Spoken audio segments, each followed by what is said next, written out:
A personal brand is no longer negotiable. If you want to have a business that lasts, that stands the test of time, and you are either starting or seriously focusing on it in 2026, I am a strong believer that you need to have a personal brand. Now, this doesn't mean that you have to be a teacher influencer if you have a store on Teachers Pay Teachers. It doesn't mean you have to be an Instagram darling or that you have to be a TikToker or that you have to become a YouTuber. It doesn't mean those things, but it could mean using those tools. It could mean leveraging where your people already are, where people are going, and leveraging the other tools out there like AI SEO, ChatGPT, Claude, Perplexity, where people are already searching and learning to make things work for you. And I would even go further than to just say that you need a personal brand. I'm going to argue that you already have one, but that you need to make a conscious decision to shape what that is, how your audience is perceiving it, and what you want it to look like going forward. Hello and welcome back to the Social Media Magic Podcast. My name is Brittany Verlinich. Let's dive in.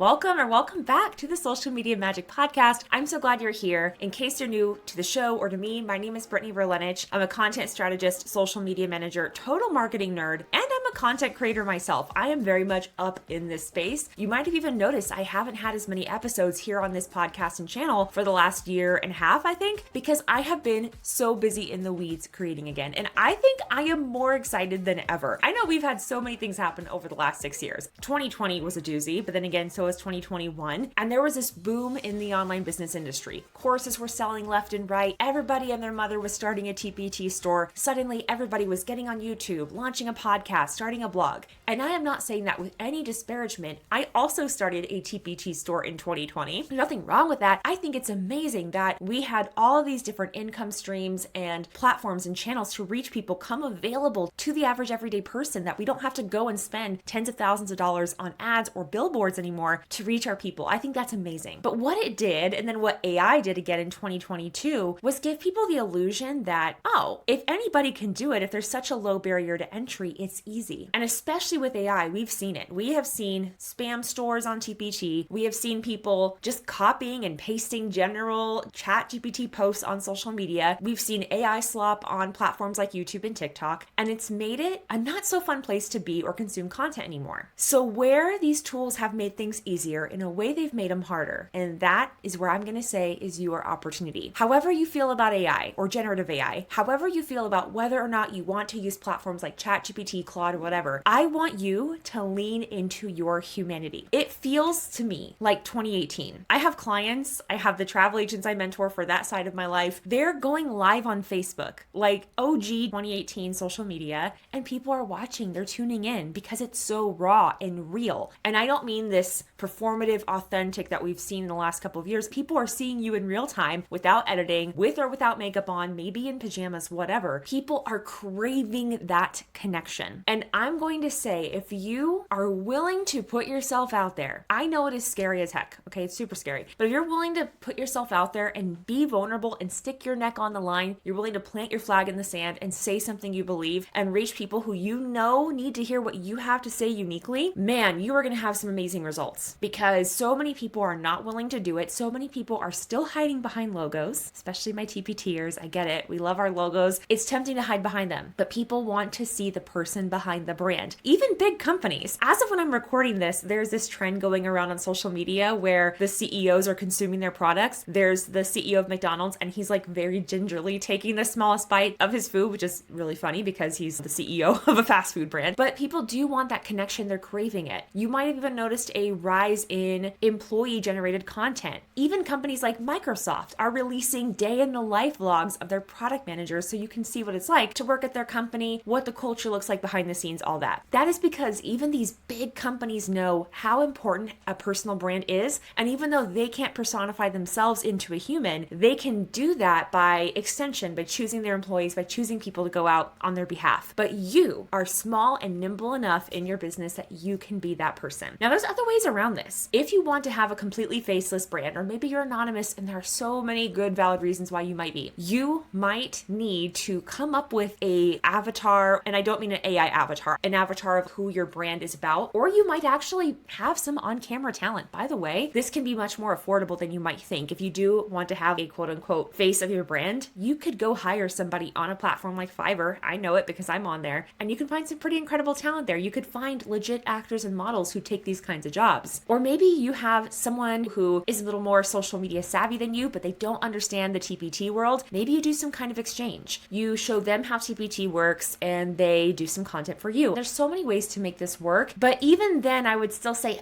but really it's your essence that's going to come through in what you create. And you don't have to be hyper outgoing, extroverted, bubbly, gregarious. If you are, great, lean into that, but you don't have to be that. In fact, however you feel about what you're seeing on the internet is how someone else is feeling. So if you feel like, you can only be online if you look like this, if you sound like this, if you talk like this, there are other people out there feeling like that too. And so if you were the one that was on there, they'd be like, there we go. Here's something I can trust. Okay. So I want to just overcome that objection because I know somebody out there is thinking it. I have to look a certain way. I have to sound a certain way, but it's not true. Whether you decide to have somebody else be the personal brand of your business, which is risky, but you can do it, or you decide to really step into that role, I just want to encourage you to think about it and act on it as soon as possible. And here's why. I've said this very often that it has never been social media versus SEO. It's never been website versus Facebook groups, anything like that. All of these tools work together. We now live in the era of interest media. And yes, we do follow people to an extent, but we need to see, and we need for the internet to see, all these tools to see, and for our people to see that we are actually serious about what we're doing. And this can be hard because as someone who loves to dabble in many different things myself, if people see that you don't really care or put time or energy and attention into something, why should they think that your resources are going to be that good? Now, on TPT and on Amazon, on Etsy, it's unique because typically people search for something, these results pop up, and then they choose something based on that. But that's not the only way. And I would caution you anyway, if you're reliant on any kind of marketplace, even for me, I get a lot of clients and leads from Fiverr, for example, and I'm going to be starting on Upwork here pretty soon. It would be very easy for me to ramp everything up on Fiverr and become reliant on that platform because there's a lot of traffic. There are already humans there. But I understand having a holistic brand is more important because I want for people to find me. In fact, some of my favorite clients to work with find me first on YouTube, then they come to me through Instagram, on email, etc. Or I go present in a mastermind or in a membership program, and then we work together. So there's all kinds of stuff like that happens. Even with my TPT products, I actually just recently launched a brand new store. I didn't really talk about it here. It's in a new niche. It's in something I'm really passionate about, and I'm not sure I'll ever be able to pursue it professionally, which I'll talk about that another time on this show. But I sold my first resource, and I was so excited because that means my listing, the thumbnail, all that has done its job on SEO for TPT. Great. But guess what? I have several blog posts on that website ranking now. I have a few videos up on the YouTube channel, which are also driving traffic to those blog posts, to those resources. So I'm very excited to see what takes hold, especially after a year with an accumulation of content. I'll be sure to update you guys on that. By the way, I also have a Substack specifically about this that is documenting my journey of my different TPT stores and brands. You can always find that here in the video description if you're watching on YouTube, or if you're listening on an audio-only podcast platform, you can find it in that episode description too. So in this new era of AI and automation, you've got to lean into your humanity. You've got to let people know you're human. And I would even argue it's good to know your philosophy. What is your personal stance, which will become your company policy? What is your personal stance on AI? Do you believe that, yes, it can be used for everything and go ham, and why not? And that is what you're doing with your resources. You are focusing on high production. Do you believe that AI can be used for certain things, certain kinds of tasks and projects, but that you shouldn't just generate something in Claude or ChatGPT, copy, paste, post? Maybe you are completely against AI and you want to make sure that your customers know that all of your resources are 100% human made. How will your customers know this? Now, you could put it in the product listing description. You could put that on the title and the thumbnail, but I'm telling you, if you want someone to really come behind you and you want that lift for your brand and business, start talking about those things. Start talking about your process for product creation, how you come up with your ideas. What was it in the classroom that made you think of the idea for this resource? Tell that story. Demonstrate it in action if you can. If you happen to still be in the classroom, show what you did. Show yourself at the desk. If you don't have that, do you have a setup in your office where you can demonstrate what it would look like? If you teach homeschool stuff, could you show what it looks like with your kid? The personal brand that we're really talking about is just the connection that you're making with the person who's viewing your content and then your resources. And there are so many exciting things on the social media end, by the way, that are making it even easier for people to buy from you. TikTok links, the links in the DM for for TikTok are starting to become clickable. They're rolling that out, so that's exciting. The comment to DM feature has been around for a long time, but did you know you don't even need ManyChat for that? Meta Business Suite actually has a completely free alternative to ManyChat in the Inbox Tool Automations tab. And I actually have a video that shows you exactly how this works and how to set up a simple one. You can find that on my YouTube channel, so if you're already here on YouTube, go ahead and subscribe and then go watch the video. If you're not watching on YouTube, definitely be sure to search Brittany Verletich on YouTube and then subscribe while you're there. So think about those things. Think about 10 things that you really do believe. What sets you apart? It's not always going to be niche specific. Sometimes it's personality. And this is where you also want to decide how much of your personal life you do want to share or how much of yourself you want to share. I'm not saying you have to share everything, and you could also make a decision to be more anonymous, but I'm telling you, the brands with a strong personal touch are going to survive, especially just with where everything is going. So politically, where do you lean? Are you more liberal or are you more conservative? Is faith an important aspect of your life? If so, what does that look like? How does that relate to what you do or don't do in your business, the decisions you've made? Do you not work on Sundays or Saturdays or Fridays? And why is that? Share that. Can you relate what's happening in the news to what you create, which could be very relevant, by the way, if you talk about history or social studies? I would just challenge you to be willing to put yourself a little bit more out there for so many reasons, not just to connect with your potential clients and customers and your current customers who may not know these things about you, but also because of the journey it takes you on yourself of actually thinking through and distilling your thoughts and figuring out, what is it I believe? What do I think of so strongly that I am willing to put my neck out there? One stance I've had that I've not really talked about as much on this podcast, but I should, is that I don't think teaching is a family-friendly job. I don't. That's one of the reasons I quit. And I'll get more into that eventually, but just one example of that actually I'll share now. I requested 2 days off, not even a week, 2 days off to go to my sister's wedding. It would have required me basically getting off work at 4, driving down to the airport off of the reservation. That would have been 4.5 hours away. So that would have been a pretty exhausting day, but I respected where I was. I didn't want to take too many days off. And they told me no, that I could not go to my sister's wedding. And like a fool, I stayed in that job. But that was when I made the decision, oh, heck no, I'm not doing this again. But I missed a once in a lifetime family event because of a job? That's crazy. When you say it like that, you're like, yes, it's an important job, but I missed my sister getting married. And even just saying it makes me feel like a horrible person for that. But I felt so stressed because it was also dictating where I live, right? Because of where I lived, my housing situation was dependent on me having that job. So it was not like the pressure was just on me. It was like, this is where my husband and I live. I don't want to be homeless. But just fast forward 2 years later, I was like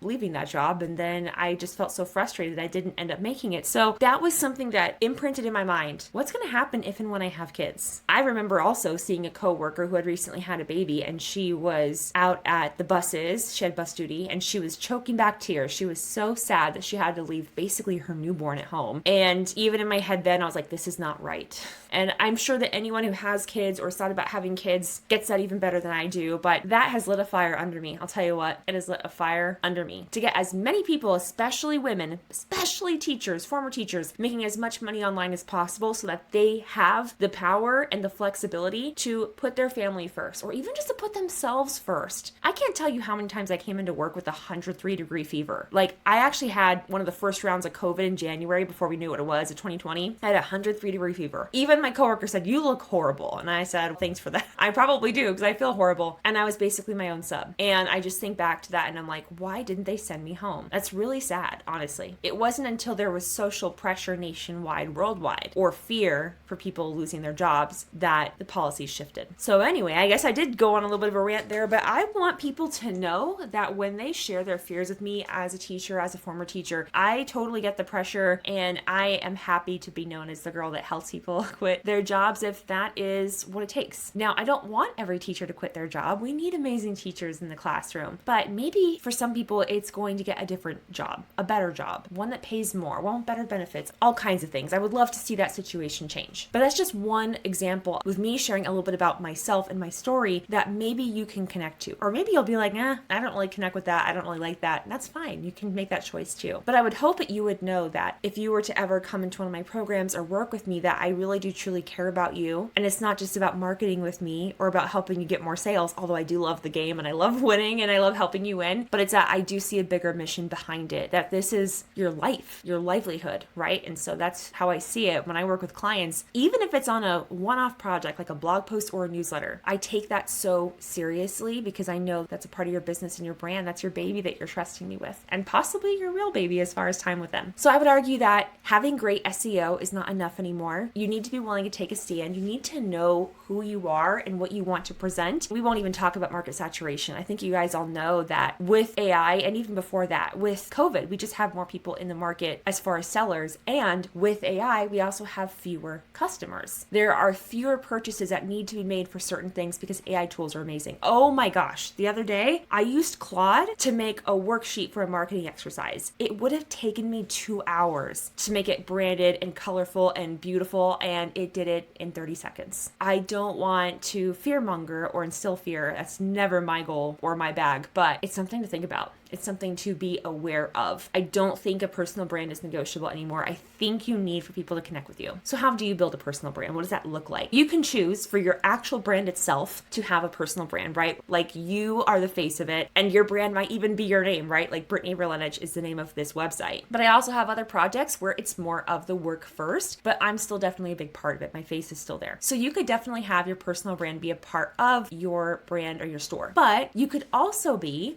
building something that stands on its own, and then you build your personal brand alongside that. So maybe actually my TPT store Math with Minis is a good example of this. I do put my face in a lot of the stuff. If you listen to the Learning to Love Math podcast, that's the podcast that goes with it. I have not released episodes in a few years, but pretty decent backlog of episodes you can go listen to. It's me, right? You can hear my personality in there. And even though it's not just about Brittany the teacher, I definitely have a lot of relatable teacher content on my Instagram. And I'll probably do more of that because I definitely want to get into UGC and working with brands and things for that brand. But I also use my personal brand, Brittany Verlenich, to share what I'm doing and what I'm trying over here. And I also am really honest about saying I'm not really a TPT coach. I don't know, maybe in the future I would, but I wouldn't really feel comfortable doing that until I reach a certain income threshold. And I don't even know if I'd want to if I reach a certain income threshold, right? So there's all kinds of considerations there. But you can also just build in public. You can talk about your projects. You can talk about what you're interested in. You can talk about what you're trying. There are so many people who do this on Twitter, on LinkedIn, people who do this on Instagram. So your personal brand can be something that's separate from your store brand or your business brand, or it could be integrated into it. There's so many different ways to do it. So let's talk really quickly about what's required to have a great personal brand. The first part is authority. And I don't really love this word. I just can't think of another word for it. Let me know if you guys think of a better word, but basically just means, can people trust you? Do you have some kind of expertise, some kind of experience, some kind of method? Do you have maybe certain education or certifications that if you shared them, people can trust you? By the way, this is actually really great to know what your line for credibility is, because if you decide to make short form video like TikTok videos, Instagram Reels, YouTube Shorts, you want to have some kind of line where you can back up what you're saying. So I, by the way, do not recommend going in and introducing yourself before you do the content. Make your claim, back up your claim with evidence, then your credibility claim. So you'll see me do this on TikTok for my travel agent account. I'll make a claim. I'll say why that claim is true. I'll show data or a proof or whatever. And then I will say towards the end, hi, by the way, my name is Brittany. I've been a travel agent myself since 2020. And since then, I've helped my team of travel agents sell over $7 million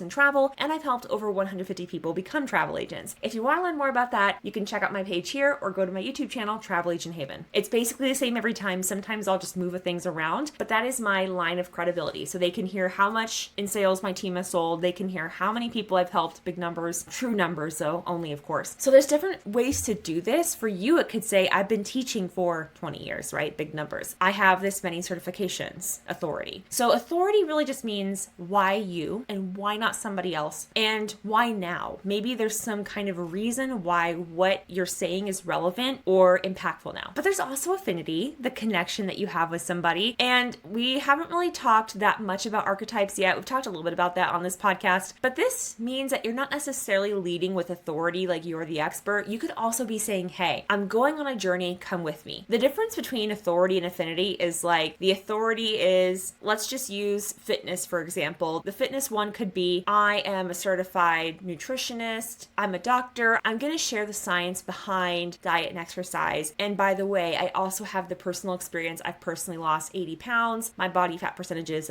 right? So that person's leaning into authority, and there's nothing wrong with that. One of my clients is an oncologist. She does some amazing things helping people heal cancer naturally naturally with water fasting of all things. It's really cool. So she has the authority. She can lean into that. And she does present as a very serious person because she's a doctor. But on the other hand, she's also had this amazing radical experience that she can speak from, and also client testimonial. So that helps her build authority. But someone else though in the weight loss space, they might say, hey, I haven't lost the weight yet, but come watch me as I do it. These kinds of accounts are super popular on social media. And this is also when you see someone have like a meteoric rise to virality and followers, where they will like start from nothing and they do a 120-day sprint where they post every day, and you see their progress over time, you're like rooting for them. You want to see it happen. I actually shared for a while about this guy. I think his name was Steve Harrington, if I'm remembering correctly. And he went to 100,000 followers in 30 days because he was sharing this kind of fun experiment where he would not log into his account, but his video editor was. Yeah, I did share about that on the podcast. And so it was just fun and interesting. One of my clients and students and friends is actually doing this right now in the mommy niche. She created a brand new account and she is sharing unique content about what she does with her kids to keep them busy and entertained. She made a game out of it that you could repeat as a series, basically saying like, how long do I have before X kid comes in here? So you can make this fun and interesting. It doesn't always have to be that you're the stuffy authority or expert if that doesn't resonate with you, okay? You can also let people come along for the ride as long as they know what the ride is. What is the journey? What are you going towards? And then I would say the third consideration of a strong personal brand, ideally, if you have authority and affinity, like you're an expert, but you're also relatable, that's great. But if you only have one of those, that's okay. But you need the third one no matter what, and that is omnipresence. You need to have a multimodal, multi-channel platform in 2026 and beyond. I used to say this is a nice to have if you want it, but now I'm like, I really need you to have it. I need everybody to get on this, okay? If nothing else, start a video podcast, please. For the love of all things that are good, get that up on YouTube, Spotify, all the distribution channels there, clip it up, use those clips for shorts and Instagram reels. I want you to thrive, okay? And I want you to keep it simple. By the way, one way to keep it simple is you could just go live every week on Facebook or YouTube and then don't even edit it. Just repurpose that everywhere. And that will be so much more than what other people are doing. And then you're reaching people directly. Then you can get fancy with things like chat funnels and posting a link in the comments on Facebook, and then get people to actually go to your resources, to go to your email list. Because remember, marketing is not a funnel, it's a web. By the way, if you are not already registered for the Spring Fling event for 2026, it is happening March 27th through 29th, and I would love to see you there. I'm actually giving an in-depth marketing masterclass on that exact topic about how marketing is not a funnel, it is a web. And I'm talking about why every single online business owner, in my humble opinion, based on my experience and my own expertise, needs to be building a media company alongside what they're doing. So I'm making the argument in this episode that you need to have a personal brand, whether that personal brand is directly linked to your business or built alongside, but I'm saying that in relation to the media company as well, which I talk about in that masterclass. So if you have not registered, make sure you get your ticket in the link in the description. You can also comment Spring1, SPRING1 on my Instagram, and I will be sure to get that link to you. I would love to hear what you think about personal branding. If you're watching this on YouTube, let me know in the comments what your thoughts are, or if you have been building a personal brand. Otherwise, you're always welcome to send me a DM on Instagram over at Brittany Verlenich, and I would love to hear your thoughts there, especially if you have questions or comments that you want to share, but maybe you don't want them to be seen publicly. There should be a QR code up on the screen. Act like you're going to take a picture, post it up to the QR code. That should take you directly to my profile, and you can send me a message there. Thank you so much for watching or listening to this episode of the Social Media Magic Podcast. Again, my name is Brittany Verlenich. I'm so thankful that you're here. It's not lost on me that you have so many different channels and platforms to spend your own attention on. And I hope that even that fact shows you why you need to be in more places, not necessarily everywhere, but how you can do that strategically through repurposing, and that having a personal brand is no longer negotiable. All right, talk to you soon, or maybe you'll see me in a future episode.